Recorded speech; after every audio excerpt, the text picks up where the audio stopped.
Hello and welcome to Mr. Bidwell's AP Human Geography course at Eastridge High School. In front of you will see the main texts that are used throughout the class. The text in the upper left is The Cultural Landscape, written by James Rubenstein. It's the 10th edition. This will be the textbook that is issued to the students from the Media Center. This textbook will be kept at home, except for the first week, where I'll cover a lesson in the textbook on how to complete their main formative assessment key issues. Other than that first week of bringing the textbook in class, this will be kept at home where they will use it to analyze the key, or where they will use it to complete the key issues. The other textbooks here, The Cultural Landscape, this is the newest edition, 2016 of James Rubenstein, and then one in between, 2014 Rubenstein. Other textbooks that I embed in the presentations are this textbook right here, and this is written by Fellman, and then also Knox and Marston, and then the newest textbook written by Beelan, Montello, and Gaddis. These textbooks will be embedded in all presentation curriculum. Outside of these curricular textbooks, there will be supplemental textbooks such as the Barron's book and the Kaplan AP Human Geography textbook. Students are required to purchase one of these textbooks. The textbook for Kaplan currently is a little less than $12 on Amazon, and so is the Barron's.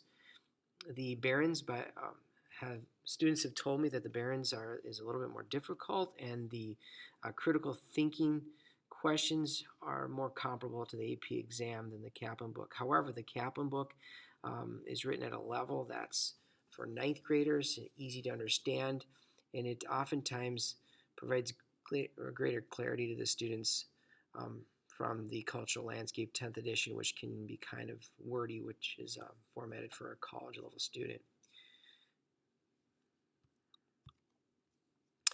We did that activity day one. This is a college norm class. Please expect rigor, difficulty, and there will be struggle, but with struggle comes tremendous growth. When you think back to the best teachers, think of the ones that have really pushed you to places you've never been before. And oftentimes at the end of the year, the students are very grateful for what were able to learn in this class. And I hope that this is an enjoyable journey for everyone, despite the difficulties and rigor and struggles. But in the end, it will be well worth it. The textbooks, again, that are required in the class, Cultural Landscape or the AP Kaplan 2020. And then also, you'll need to go on to AP College Board and create a username and password. And then on Schoology, I list period codes. And you must, once you've registered for AP College Board, you will then enter a class code. And once you've entered a class code, you will now have review material for the entire year for every unit. So you'll have a profile set up where you can review all the units with benchmarks, and you can actually do practice formative assessments. You can actually do practice summative assessments as well.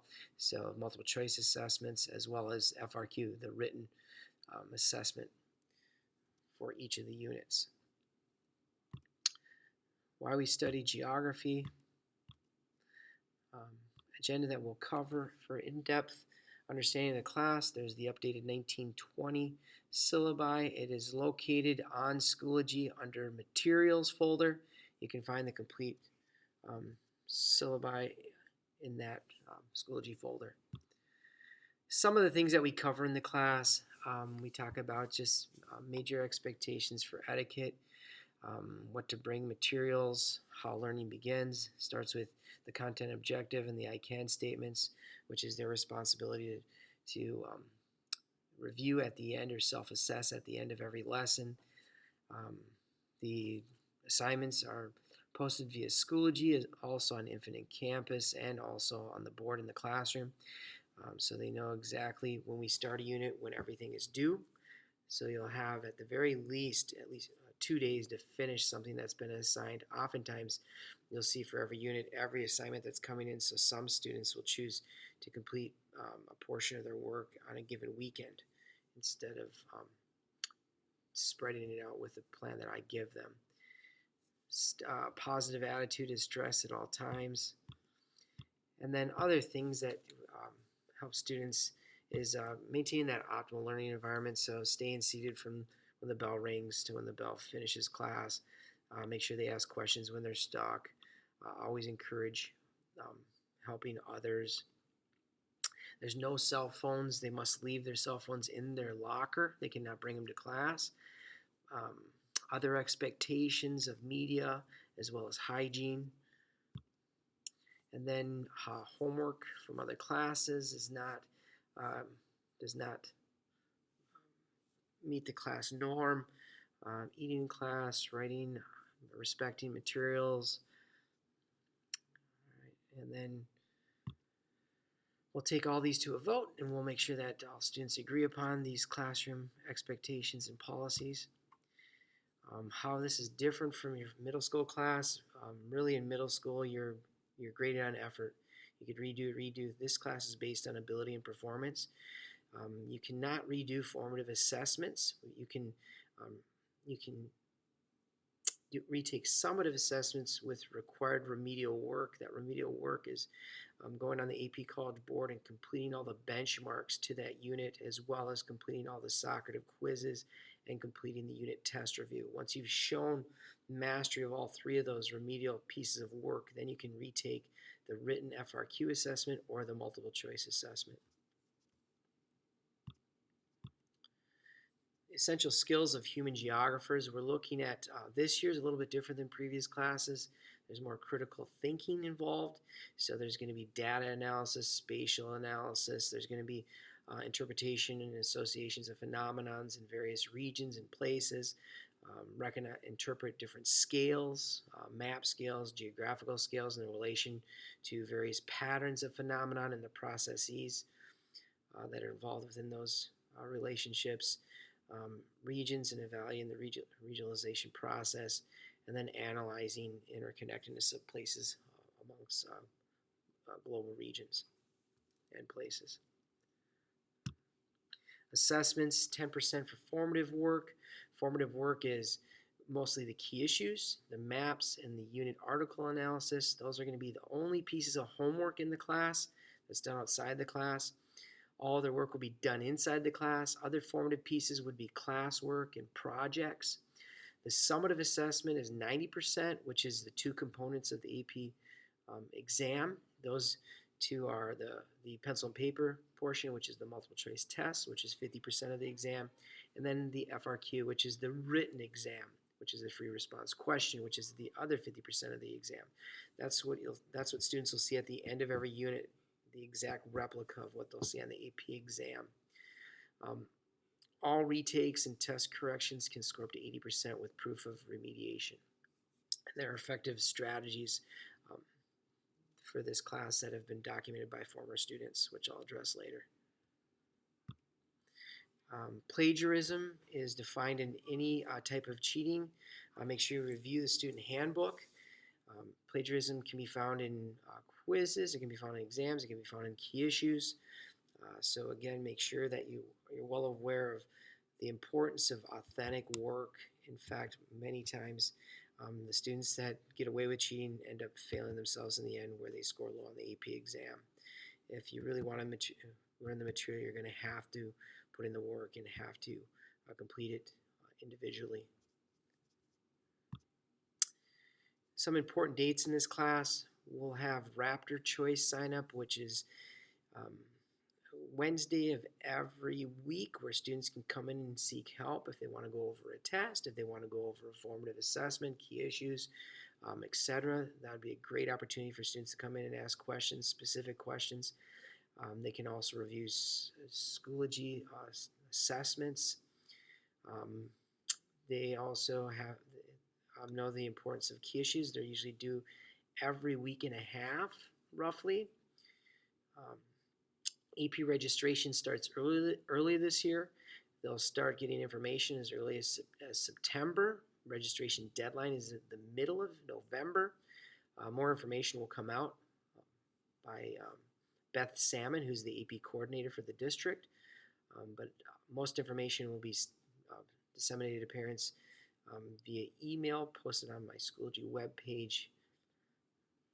And the AP test for this class is the 5th of May at noon in the far end of the building, in the gymnasium. Everything we do in this class is geared towards that test. That test does not, I repeat, does not go on the student transcript for 9th grade. It is completely separate from the transcript. Everything that's done in the class, all unit assessments go on the transcript. The AP exam, which I encourage everyone to take, is completely different. It's stored in the AP College Board website um, that you'll be very familiar with as we start and go through the year. Kaplan calendars or Barron calendars are due in December before winter break.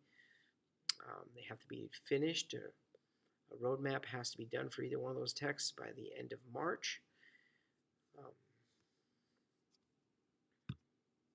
Strategies by former students.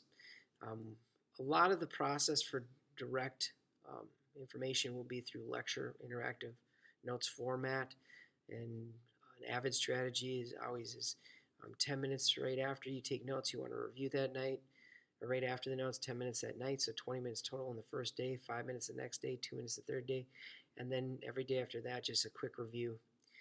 Always review the ICANN statements and the content objective, and make sure that you circle any main ideas in your notes and cross out anything insignificant. Make sure some of the things that are underlined, as you see in the notes, are key terms and concepts. Make sure that you individually complete the key issues, and then cross-examine the key issues with lecture notes, and that will tell you important information. Look at the unit key terms and concepts on Quizlet. This is a website that you can use. It's a large library with most all of the AP key terms and concepts. Also, at the end of every every unit, I have a comprehensive vocabulary list of key terms and concepts that they can review. You can also do practice tests on Quizlet. It's a handy little tool. Complete the unit test review found on Schoology. Attend the morning review session, always a day before the test at 7:30. Review additional practice tests in Alberti and Kaplan text.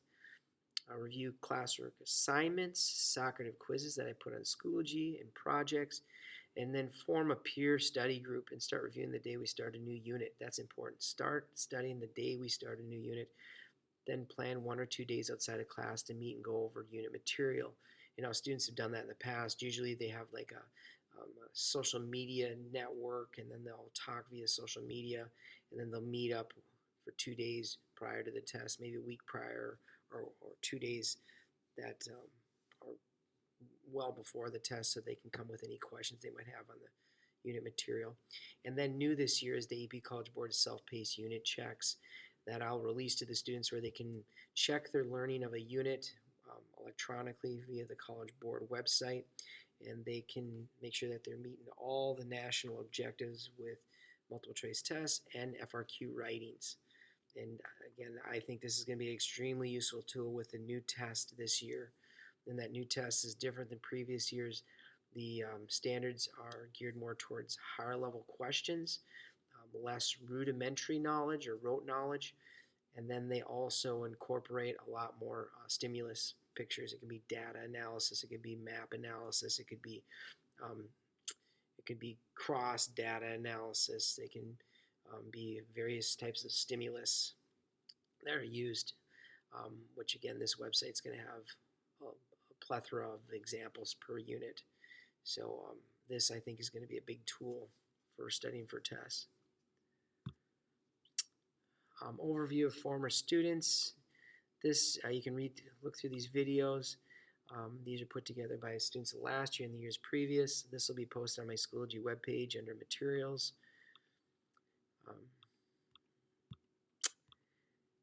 And that would conclude the intro to human geography, the nuts and bolts, if you will.